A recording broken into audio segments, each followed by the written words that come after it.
సంక్రాంతి బరిలో 3 సినిమాలు రిలీజ్ అయ్యాయి. రాజాసాబ్ వచ్చి 4 రోజుల్లో ఎంత కలెక్ట్ చేసింది? Manashankara Varaprasad premieres first day collections ఎంత? సంక్రాంతి మూవీస్ బ్యాలెన్స్ షీట్ ఒకసారి చూద్దామా?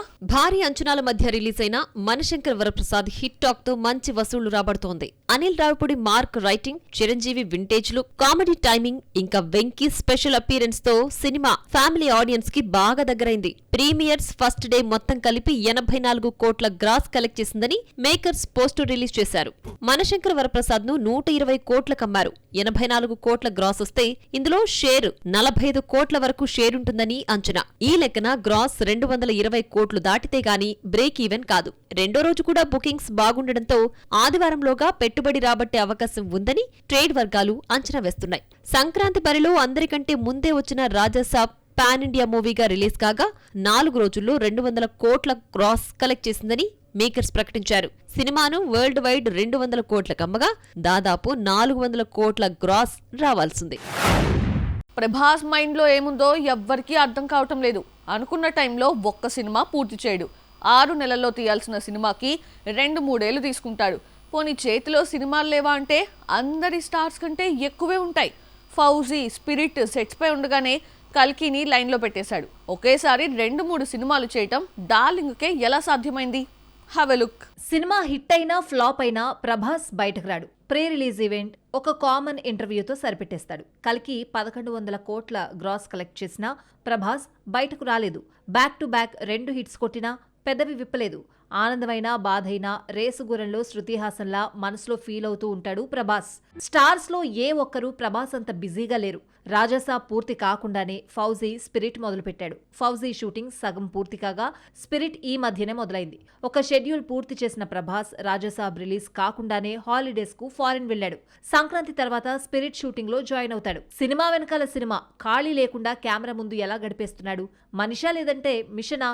తోటి హీరోలు కూడా ప్రభాస్ నుంచి ఇన్స్పైర్ అయ్యి స్పీడ్ పెంచారు. స్పిరిట్ తర్వాత కల్కి 2, సలార్ 2 లైన్లో ఉన్నాయి. డార్లింగ్ ఏమీ కుర్ర హీరో కాదు. 47 ఏళ్ల వయసులో 25 ఏళ్ల కుర్రాడిలా ఏడాదికి 2 సినిమాలు థియేటర్స్ లోకొచ్చేలా కష్టపడ్డం విశేషమే. మొత్తానికి ప్రభాస్ మారిపోయాడు. లోపాలను ఒక్కొక్కటిగా సవరించుకుంటూ ఆదిపురుష్ కాస్త ఉత్తమ పురుష్ అయిపోతున్నాడు. 2-3 ఏళ్లకు సినిమా నుంచి ఏడాదికి 2 సినిమాలు రిలీజ్ అయ్యేలా ప్లాన్ మార్చేశాడు. ఫౌజీ, స్పిరిట్ తో పాటు కల్కి 2 కూడా మొదలు పెట్టేస్తున్నాడని తెలిసింది. కల్కి 2 షూటింగ్ ను ఫిబ్రవరి లేదంటే మార్చ్ లో స్టార్ట్ చేసి ప్రభాస్ లేని సీన్స్ తీస్తారట. ఆ తర్వాతే ప్రభాస్ ఎంట్రీ ఇస్తాడని ఆల్రెడీ కల్కి టైంలో కల్కి 2లో చాలా భాగాన్ని షూట్ చేశారు. కల్కి 2 మొదలైతే సలార్ 2 సెట్స్ పైకి రావడానికి ఎంతో టైం లేదు. బ్యాలెన్స్ ఉన్న ఈ ప్రాజెక్ట్స్ ను కూడా పూర్తి చేస్తే గానీ ప్రభాస్ కు మనశ్శాంతి లేదనుకుంటా. అందుకే ముందుగా సీక్వెల్స్ పై దృష్టి పెట్టాడు. ప్రశాంత్ నీల్ ప్రస్తుతం ఎన్టీఆర్ తో మూవీ చేస్తున్నాడు. ఇది పూర్తయ్యేలోగా ప్రభాస్ ఫౌజీ, స్పిరిట్, కల్కి 2ను పూర్తి చేసి సలార్ 2కు డేట్స్ ఇచ్చేలా ప్లాన్ చేస్తున్నాడు. ఒక్కో సినిమాను 2-3 ఏళ్లు సెట్స్ పై ఉంచితే వడ్డీలు కోట్లలో పెరిగి బడ్జెట్ తడిసి మోపెడవుతుంది. ఆ తర్వాత బిజినెస్ లెక్కలు మారిపోయి నష్టాలొస్తున్నాయి. ఇవన్నీ లేకుండా ఒకేసారి 3 సినిమాలు చేసేస్తున్నాడు. సంక్రాంతి సెలబ్రేషన్స్ కి అందరూ పల్లెటూర్లు వెళ్తూ ఉంటే అల్లు అర్జున్ మాత్రం ఫ్యామిలీతో కలిసి జపాన్ వెళ్లాడు. జపాన్లో ముగ్గుల పోటీలు, గాలిపటాల పోటీలు, కోళ్ల పందాలు ఎవ్వరూ పట్టడం లేదు. మరి సంక్రాంతి 3 రోజులను అక్కడే ఎందుకు గడిపేస్తున్నాడు? చూద్దామా? తెలుగు హీరోలు జపాన్లో హిట్ కొట్టడం ఎలా, జపనీస్ మార్కెట్ పెంచుకోవడం ఎలా అని ఆలోచిస్తున్నారు. జపాన్లో మొదలైన పుష్ప 2 కథ మళ్లీ అక్కడికే చేరుతోంది. జనవరి 16న పుష్ప 2ను జపాన్లో రిలీజ్ చేస్తున్నారు. RRR రిలీజ్ అయిన 6 నెలల తర్వాత జపాన్లో విడుదలయ్యింది. ప్రమోషన్ కోసం రామ్ చరణ్, ఎన్టీఆర్, రాజమౌళి జపాన్ వెళ్లి ఓ వారం రోజుల పాటు ప్రమోషన్ చేశారు. RRR జపాన్లో 20 కోట్లు కలెక్ట్ చేసి ఎక్కువ వసూళ్లు సాధించిన ఇండియన్ మూవీగా కొత్త రికార్డు క్రియేట్ చేసింది. దీంతో ఇండియన్ మూవీ మేకర్స్ కన్ను జపాన్ పై పడింది. పుష్ప 2 కథ జపాన్ లో మొదలవుతుంది. పార్ట్ 3లో పుష్ప జపాన్ కు ఎందుకెళ్లాల్సి వచ్చిందో చెబుతాడు దర్శకుడు. ఇప్పుడు ఈ సినిమాను పుష్ప కుండ్రిన్ పేరుతో 16న జపాన్ లో రిలీజ్ చేస్తున్నారు. సినిమా ప్రమోషన్స్ కోసం బన్నీ తన ఫ్యామిలీతో కలిసి టోక్యోకు వెళ్లిన వీడియోలు నెట్ లో వైరల్ అవుతున్నాయి. రజనీకాంత్, ప్రభాస్, రామ్ చరణ్ కి జపాన్ లో మంచి ఫాలోయింగ్ ఉన్న ఎన్టీఆర్ ఫ్యాన్స్ మాత్రం ప్రత్యేకం. ఓ జపాన్ అభిమాని ఎన్టీఆర్ తో తెలుగులో మాట్లాడడం షాక్ ఇచ్చింది. తారక్ మీద అభిమానంతో తెలుగు నేర్చేసుకుంది.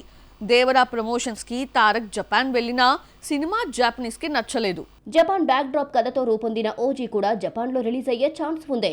ఇందులో పవన్ ఏకంగా జపనీస్ భాషలో సాంగ్ కూడా పాడాడు. పవన్ కు ప్రమోషన్ చేసే టైం లేకపోయినా సినిమా అయినా అక్కడి థియేటర్స్ లో రిలీజ్ అవుతుందేమో చూడాలి మరి. జపనీస్ మన హీరోల పాటలను రీల్స్ చేస్తున్నారు. అభిమానంలో మన వాళ్ళను మించిపోయారు. అయితే మన తెలుగు సినిమాలను మాత్రం జపనీస్ ఆదరించడం లేదు. ఇక్కడ హిట్ అయిన సలార్, కేజీఎఫ్, దేవరా, కల్కి జపనీస్ కు నచ్చలేదు.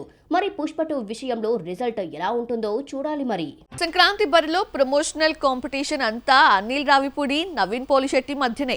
ఇద్దరికి మంచి టైమింగ్ ఉంది. సెన్స్ ఆఫ్ హ్యూమర్తో నవ్వించేస్తారు. ఇద్దరివి ఎంటర్టైన్మెంట్ మూవీసే. అనిల్ మనశంకర వరప్రసాద్తో బాక్సాఫీస్ని మెప్పించాడు. లక్ పరీక్షించుకోవడానికి నవీన్ పోలిశెట్టి అనగనగా ఒక రాజుతో 14న బరిలోకి దిగుతున్నాడు. నవీన్ పోలిశెట్టిలో మంచి మాటకారి ఉన్నాడు. తన సినిమాలను ఎలా ప్రమోషన్ చేసుకోవాలో బాగా తెలుసు. మిస్ శెట్టి మిస్టర్ పోలిశెట్టి ప్రచారానికి అనుష్క రాకపోయినా ప్రమోషన్ భారాన్ని తన మీదే వేసుకొని సింగిల్ హ్యాండ్తో సినిమాను ఆడియన్స్ దగ్గరికి తీసుకెళ్లాడు. అనగనగా ఒక రాజు కోసం నెల రోజుల నుంచి ఏదో ఒక రకంగా సందడి చేస్తూనే ఉన్నాడు.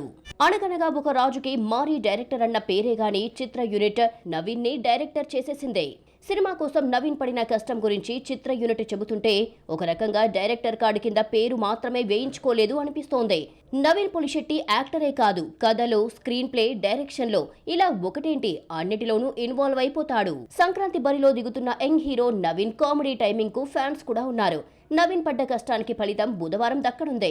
ఆడియన్స్ నుంచి ఎలాంటి రెస్పాన్స్ వస్తుందో చూడాలి మరి. గతేడాది ఇదే పండక్కి సంక్రాంతికి వస్తున్నాంతో వచ్చి హిట్ కొట్టిన మీనాక్షి చౌదరి సంక్రాంతి సెంటిమెంట్ ను కంటిన్యూ చేస్తుందేమో చూద్దాం. సంక్రాంతి సినిమాల్లో 3 సినిమాలు ఒక్కో డేట్లో రిలీజ్ అయితే 14న మాత్రం 2 సినిమాలు వచ్చేస్తున్నాయి. అనగనగా ఒక రాజులా ఉదయం ఆటతో కాకుండా సాయంత్రం 5:49 షోతో శర్వానంద్ నారీ నారీ నడుమ మురారి రిలీజ్ అవుతోంది. శర్వానంద్ కు సీరియస్ క్యారెక్టర్స్ కంటే కామెడీ సినిమాలే హిట్స్ తీసుకొచ్చాయి. ఎక్స్ప్రెస్ రాజా, మహానుభావుడు, తర్వాత మరోసారి ఎంటర్టైన్మెంట్ నే నమ్ముకుంటూ నారీ నారీ నడుమ మురారిపై చాలా ఆశలు పెట్టుకున్నాడు.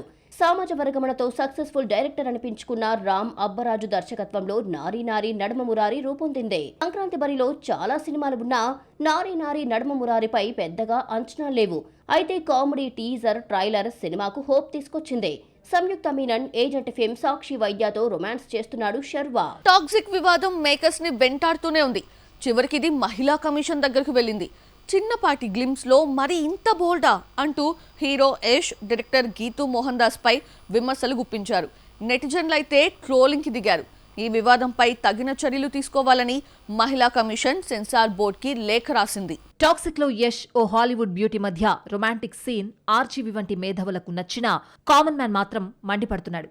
ఈ విమర్శలకు చిల్లవుతున్నానని డైరెక్టర్ స్పందించడంతో వివాదం ముదిరింది. టీజర్లో పిల్లలను మెంటల్ గా డిస్టర్బ్ చేసే అభ్యంతరకరమైన సీన్స్ ఉన్నాయని ఆమ్ ఆద్మీ పార్టీ రాష్ట్ర కార్యదర్శి ఉషామోహన్ మహిళా కమిషన్ కు ఫిర్యాదు చేసింది. ఉషామోహన్ ఇచ్చిన ఫిర్యాదును పరిగణలోకి తీసుకున్న కమిషన్ తగిన చర్యలు తీసుకుని నివేదికివ్వాలని సెన్సార్ బోర్డుకు లేఖ రాసింది. సినిమా మార్చి 19న థియేటర్లలోకి వస్తోంది. కేజీఎఫ్ 2 వంటి పాన్ ఇండియా బ్లాక్ బస్టర్ తర్వాత యష్ నటిస్తున్న టాక్సిక్ పై పెద్దగా అంచనాలు లేవు. కియారా అద్వానీ, నయనతార వంటి 5 హీరోయిన్స్ నటిస్తున్న రాణి క్రేజ్ టీజర్ తీసుకొచ్చింది. ఇవన్నీ సెన్సార్లో లేచిపోతాయని, సినిమాలో ఉండవని తెలిసినా హైప్ కోసమే ఇలాంటి టీజర్ రెడీ చేశారంటూ కామెంట్స్ కూడా వినిపిస్తున్నాయి. మరి మహిళా కమిషన్ లేఖకు సెన్సార్ ఎలా రియాక్ట్ అవుతుందో చూడాలి మరి. టాక్సిక్ టీజర్ తో వివాదమైతే రీసెంట్ గా తమిళంలో విడుదలైన పరాశక్తిపై విమర్శలు వెల్లువెత్తాయి. శివకార్తికేయన్, శ్రీలీల జంటగా సుధా కొంగర దర్శకత్వంలో రూపొందిన పరాశక్తి రిలీజ్ కు ముందు సెన్సార్ ప్రాబ్లం ఫేస్ చేసింది. సినిమా వస్తుందా రాదా అన్న డౌట్ క్రియేట్ చేసింది.